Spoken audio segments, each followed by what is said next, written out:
Hace 20 años, Europa y Estados Unidos estaban casi al mismo nivel económico. Hoy, la economía estadounidense es aproximadamente un 50% más grande que la de toda la Unión Europea combinada. Europa no está en crisis, no hay colapso, no hay caos, pero año tras año pierde fuerza, pierde empresas, pierde talento, pierde dinamismo. Y la pregunta no es si Europa colapsará, la pregunta es, ¿está Europa quedándose atrás silenciosamente? Europa no está colapsando. No hay un momento dramático que marque un antes y un después. No hay una quiebra sistémica que obligue a intervenir de emergencia. Y precisamente por eso, el fenómeno es más difícil de percibir. Lo que está ocurriendo es más sutil. Una pérdida de velocidad relativa. En economía global no siempre pierde el que cae. Pierde el que crece más lento durante demasiado tiempo. Si una región crece al 1% mientras otra crece al 3% durante 20 años, la diferencia acumulada termina siendo enorme. No porque una haya fracasado, sino porque la otra avanzó más rápido. En los años 90 y principios de los 2000, Europa era vista como un bloque económico con peso comparable a Estados Unidos. Su producción industrial era competitiva, su influencia comercial era fuerte, y su mercado interno representaba una masa crítica considerable. Pero desde la crisis financiera global, el crecimiento europeo ha sido más débil y más irregular. Mientras otras regiones aprovecharon el ciclo posterior para expandirse agresivamente en tecnología, energía y mercados financieros, Europa se movió con mayor cautela. El resultado no es visible en un solo año. Es visible cuando miras una gráfica de 20 años. Y ahí se empieza a notar que la brecha se amplía lentamente. Y en un sistema global competitivo, la brecha acumulada importa. Pocas variables son tan poderosas y tan ignoradas como la demografía. El crecimiento económico sostenido necesita personas activas produciendo, innovando y consumiendo. Cuando la estructura poblacional cambia, la dinámica económica cambia con ella. Europa enfrenta una de las tasas de envejecimiento más aceleradas del mundo desarrollado. Las tasas de natalidad han estado por debajo del nivel de reemplazo durante décadas en varios países. Esto significa que cada nueva generación es más pequeña que la anterior. Una población envejecida implica una mayor proporción de jubilados respecto a trabajadores activos. Eso ejerce presión sobre los sistemas de pensiones y sobre el gasto público. A medida que el gasto social aumenta, los gobiernos deben financiarlo mediante mayores impuestos, mayor deuda o recortes en otras áreas. Además, el envejecimiento tiene un impacto psicológico colectivo. Sociedades más jóvenes tienden a asumir más riesgos, crear más empresas y apostar por cambios estructurales. Sociedades más envejecidas tienden a priorizar estabilidad y preservación. No se trata de que uno sea mejor que el otro. Se trata de que la velocidad de crecimiento cambia cuando cambia la estructura poblacional. Y la demografía no es algo que se ajuste en 2 o 3 años. Es una tendencia de décadas. Toda economía moderna descansa sobre energía.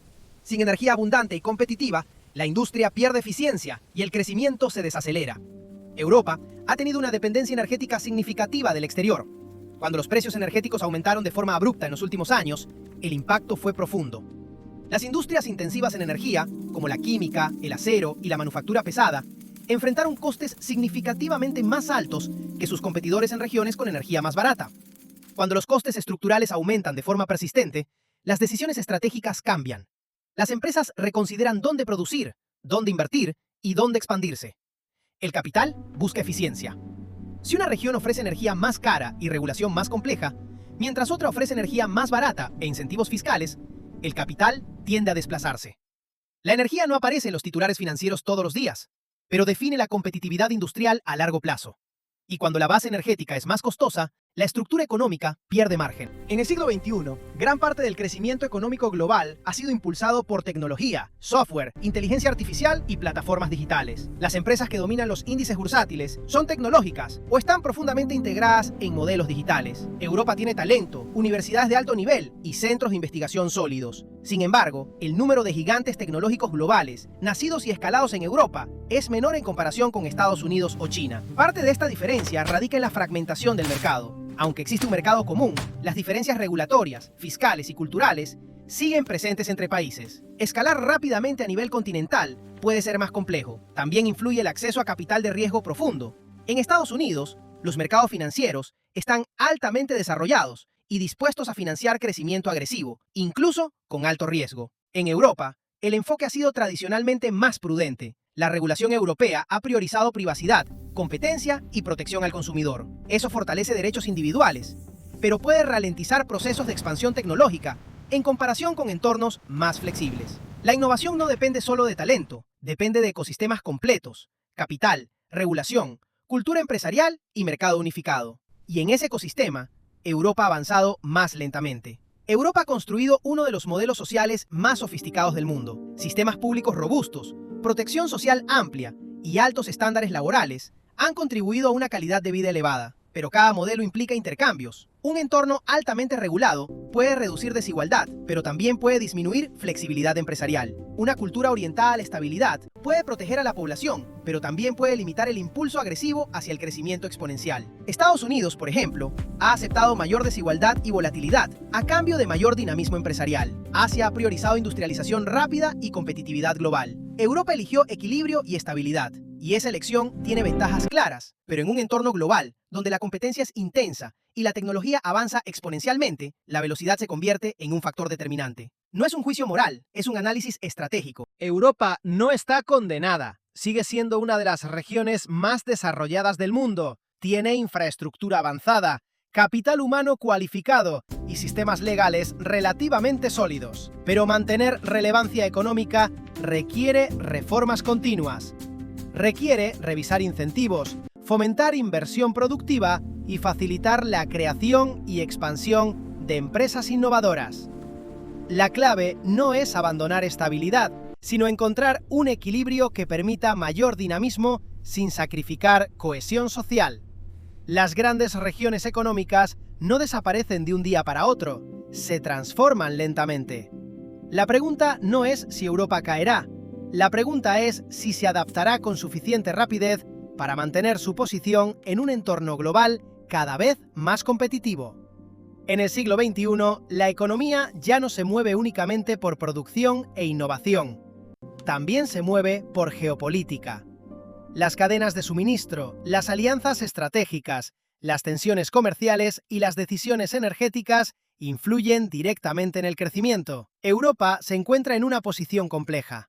Está entre Estados Unidos y Asia, dependiente de mercados globales y sensible a cambios externos. Cualquier tensión geopolítica puede afectar exportaciones, energía o inversión extranjera, mientras otras regiones adoptan estrategias industriales agresivas y subsidios estratégicos para atraer empresas tecnológicas y manufactureras. Europa debe decidir hasta qué punto quiere competir con ese mismo nivel de intervención. La geopolítica no es un detalle secundario, es una variable estructural que puede acelerar o frenar el dinamismo económico. El capital global busca tres cosas: estabilidad jurídica, potencial de crecimiento y rentabilidad competitiva. Si una región ofrece seguridad, pero bajo crecimiento, parte del capital puede migrar hacia regiones con mayor expansión esperada. En los próximos 20 años, sectores como inteligencia artificial, biotecnología, automatización y energía avanzada definirán el liderazgo económico. Las regiones que concentren talento, inversión y ecosistemas favorables en estos sectores atraerán la mayor parte del crecimiento. Europa tiene capacidad científica y tecnológica. La cuestión es si puede transformar esa capacidad en empresas escalables de alcance global. No basta con investigar, hay que convertir conocimiento en estructuras productivas dominantes. La competencia no es solo entre países, es entre ecosistemas completos. Al final, más allá de la narrativa macroeconómica, hay una decisión individual. Cada inversor decide dónde asignar su capital, y esa decisión debería basarse en tendencias estructurales, no en emociones ni en apego regional. Si el crecimiento se concentra en ciertas regiones, sectores o modelos económicos, ignorarlo puede significar perder oportunidades de largo plazo. No se trata de abandonar Europa ni de apostar ciegamente por otra región. Se trata de entender el equilibrio global. Diversificar no es desconfiar, es reconocer que el mundo cambia. Las economías evolucionan lentamente, pero cuando el cambio se hace evidente para todos, el capital ya se ha movido. La pregunta estratégica no es si Europa desaparecerá. La pregunta estratégica es: ¿estás observando las tendencias antes de que se conviertan en consenso? Porque cuando se convierten en consenso, ya es tarde para posicionarse con ventaja. Este análisis no es ideológico, es práctico.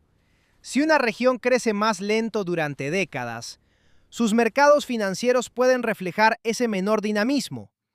Si la innovación se concentra en otras regiones, el crecimiento del capital puede desplazarse. Invertir no es una cuestión de patriotismo, es una cuestión de estructura. Entender las tendencias macroeconómicas permite posicionar el capital en economías con mayor potencial estructural. No se trata de abandonar una región, sino de diversificar con criterio. Las economías no colapsan repentinamente en la mayoría de los casos. Pierden peso relativo lentamente. Y quienes observan tendencias de largo plazo pueden adaptarse antes de que el cambio sea evidente para todos. La verdadera pregunta no es si Europa es fuerte o débil hoy. La verdadera pregunta es hacia dónde se dirige el crecimiento global en los próximos 20 años. Y si tu capital está alineado con esa dirección.